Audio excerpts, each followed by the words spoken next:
Order! Order! You are an incorrigible delinquent at times. Behave yourself, man!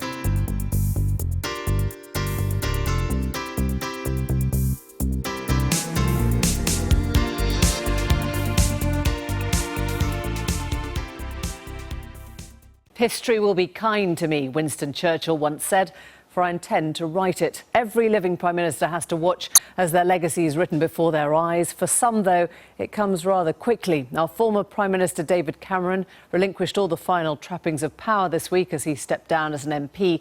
Barely had he left the scene than a new narrative began to emerge, one where he faces criticism for his intervention in Libya in 2011, where his education policies are turned upside down, where austerity becomes a word of a bygone age, and where we're no longer cosy with the Chinese.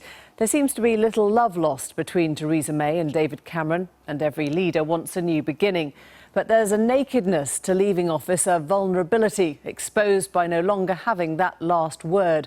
So does a legacy always get twisted? And who does it damage most? Newsnight's learned that senior advisers to Theresa May think that the differentiation strategy from David Cameron has gone too far. Here's Nick Watt. It was bloodless, but it was a purge. Theresa May has not yet reached her first 100 days in office, but already our new leader has gone out of her way to airbrush David Cameron from history. Theresa May is absolutely right in saying, I am my own woman. This is the person I am. She's right to do that. She has to put a bit of blue water between herself and the last administration. It may have been the most rapid transfer of power in recent British history, but the Prime Minister had clearly been thinking long and hard about how she would differentiate herself from David Cameron. Out went most of the Etonians and the Northern powerhouse, and in came grammar schools.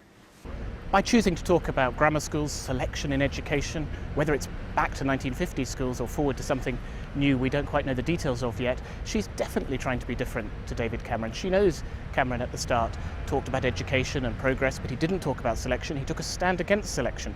She's chosen to take a stand in favour. It can't but be intentional. The commentary about a new broom has upset some of Cameron's most ardent supporters. What we've got to stop, if I may say, is trashing David Cameron. And I'm not a Cameroon. I've never had a kitchen supper. I didn't even go to any party at Chequers or anything. So I'm not part of his inner circle. I'm just somebody who genuinely is grateful for everything he's done to my party and for my country. And I thought he was an outstanding Prime Minister and a fabulous leader of my party. And it's about time people just stop dissing him all the time and actually see him for what he has done for my party and indeed for our country. Some of David Cameron's allies say they are biding their time in the long grass before deciding when to strike back. Newsnight understands that one of the former Prime Minister's closest friends has joked that he shouted out "Viva Cameron" as Theresa May fired the final bullet when she sacked him. Some of these concerns have reached Downing Street, which is understood to have passed a message to the Cameron camp that perhaps some of the elements of their differentiation strategy have gone too far. An old friend of the former Prime Minister's, who's helping him with his memoirs, thinks the differences are being exaggerated. We're right to think about those differences and to comment on them, but we may then be missing something that's also important, which is similarities. That one centrist, modernising Conservative Prime Minister has given way to another centrist, modernising Conservative Prime Minister. Lord Finkelstein says Theresa May should be given credit for consistency in her support for academic selection, which dates back to her early days in Parliament in the late 1990s when she shadowed the Education Department. I was Director of Policy when she was Shadow Secretary of State for Education. William Hague was the leader of the Conservative Party, and this was the agenda she developed then. So she's obviously had to wait all that time to implement it. If she'd been part of the, as it were, the Cameron inner government, she probably would have done some of this by now. So because of being slightly outside it while still being a moderniser, she has got a change agenda, but inside that sort of Cameron worldview, and I think that's probably quite a good balance. One veteran Tory says we should remember that Theresa May has taken over in wholly different circumstances to the last two Prime Ministers who entered number 10 without an election. There was an element a failure both with Tony Blair and Mrs Thatcher that gave a chance to a new leader and they could take on something different. But with David Cameron, in my mind, that wasn't really the case. Of course, the referendum turns out to be an error and a catastrophic one, and it's cost him. But the rest of the policy, was going in a way where he could say, I've made some successes, the economy has picked up, he was, points ahead in the opinion polls and all that. So it wasn't quite the same circumstances. David Cameron is living up to his commitment to go dark, but he will be back. With Churchill's dictum about the importance of recording the first draft of history, he's busy scribbling away at his memoirs. And we'll have a little bit more from Nick Watt later. But now Sir Nicholas Soames, one of David Cameron's earliest parliamentary supporters, joins us now. And I don't think I've ever done this before, Nicholas Soames. We don't actually know where you stand on legacy. I think you were invited on the premise that we would suck it and see. Yes. So why don't we start? Why don't we start by getting a sense? Do you think this is the dismantling of Cameron's policy? No, I don't. I think everyone's getting, this is a terrific sort of Westminster stuff about dismantling legacies. I mean, this is a new Prime Minister.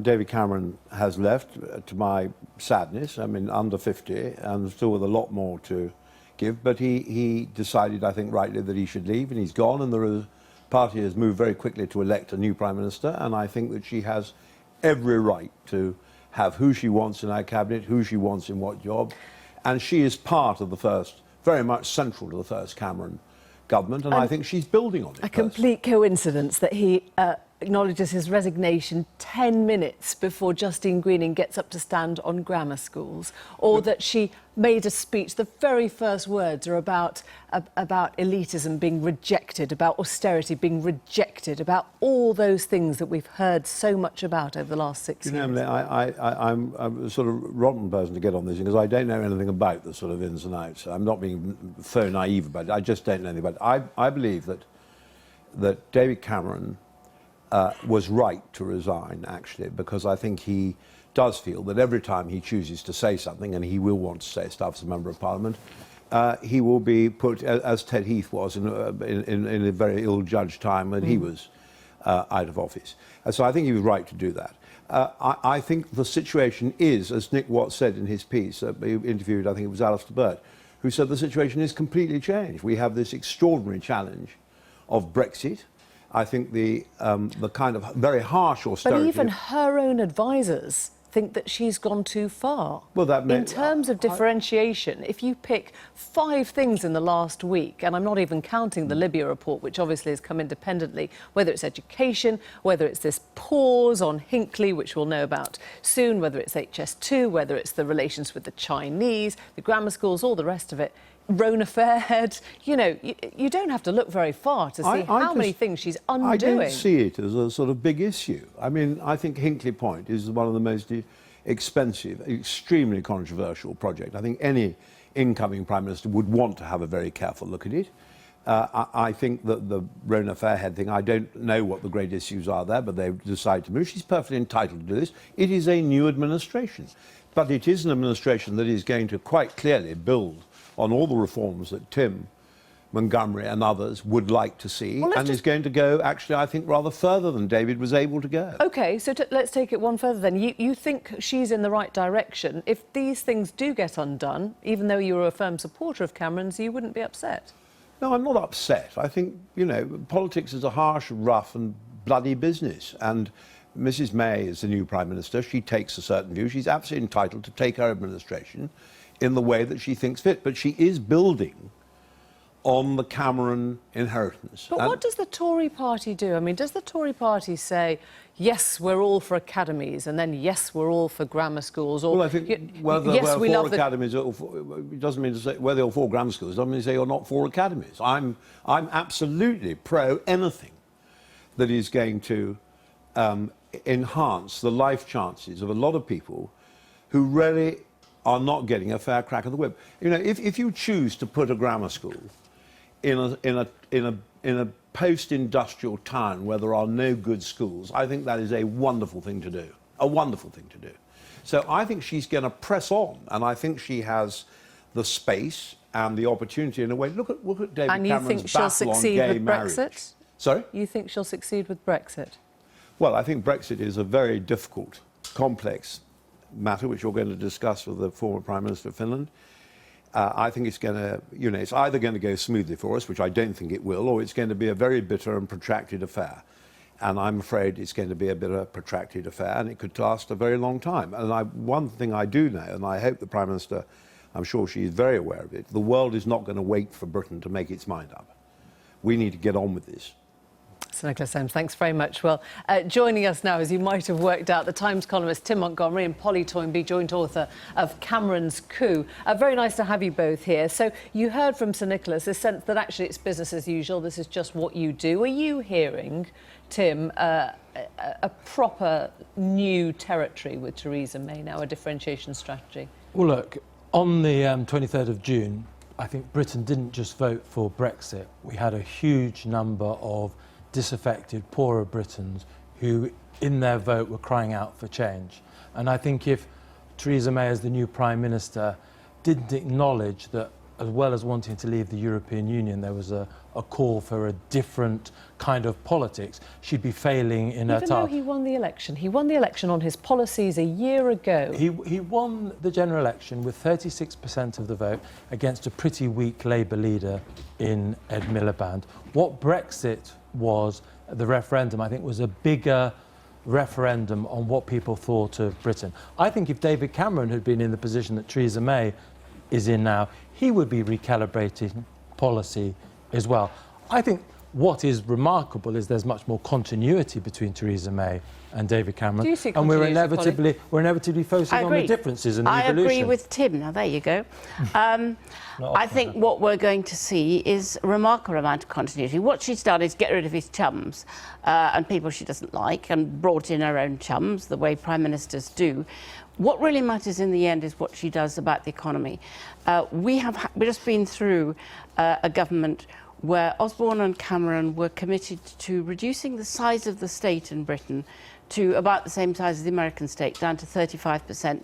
They said they would get it down to there, not an emergency measure.